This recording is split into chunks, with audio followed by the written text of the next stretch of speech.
Salut à tous et à toutes, j'espère que vous allez bien. I am. Moi, ça ne va pas du tout. Qu'est-ce qui t'arrive? En fait, récemment, vous avez vu l'histoire du kidnapping. En tout cas, I am a kidnappé son fils auprès de son père qui a eu la garde à 100% du petit.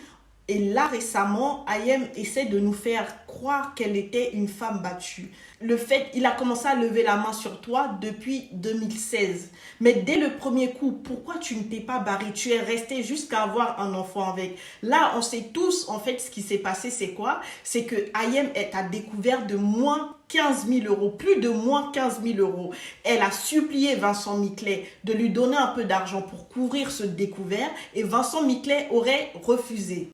Voilà, comme vous pouvez voir sur la capture, en tout cas l'échange avec Vincent Miclet, Ayem, son compte est à découvert de moins 15 000 euros.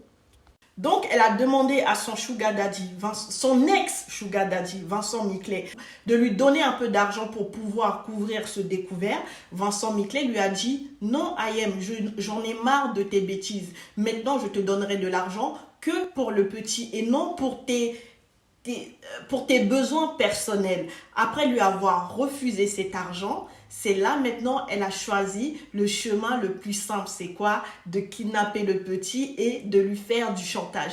Et pareil, ça n'a pas marché. Qu'est-ce qu'elle décide de faire? Là, elle essaie de nous faire croire qu'elle a été une femme battue. Elle est clairement en train de lui faire du chantage. Et je crois, lui, Vincent Miclet, n'est pas prêt à céder. Voilà pourquoi il a rendu l'histoire publique. Je ne suis pas là pour défendre Ayem, je ne suis pas là pour défendre Vincent Miclet. Mais Ayem, regarde toutes tes copines avec qui tu as commencé. Toutes tes copines, Nabila, elle est en train de tracer son chemin comme une petite princesse. Toi, tu as choisi le chemin le plus rapide, c'est quoi? C'est trouver un multimillionnaire, un gars qui pèse, lui faire un enfant et puis vivre de ça. Mais tu l'as tellement bassé n'importe comment que là, c'est en train de retourner contre toi. Ayem va te faire délivrer. Fais quelque chose, même retourne faire de la télé-réalité, il n'y a pas de honte à ça. Tu ne vas pas jouer à ça toute ta vie. Ça y est, on a compris le message.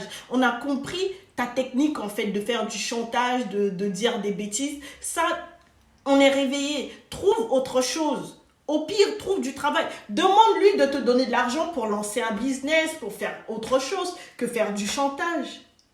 Aïe, toute ta vie. Un petit conseil, un petit mot pour la fin.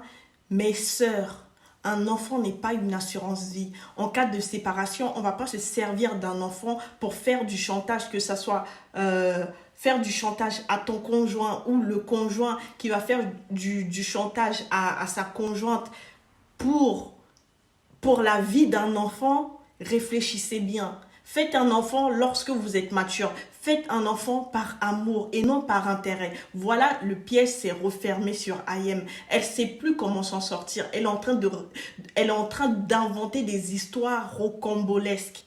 Ma sœur, donne ta vie à Jésus.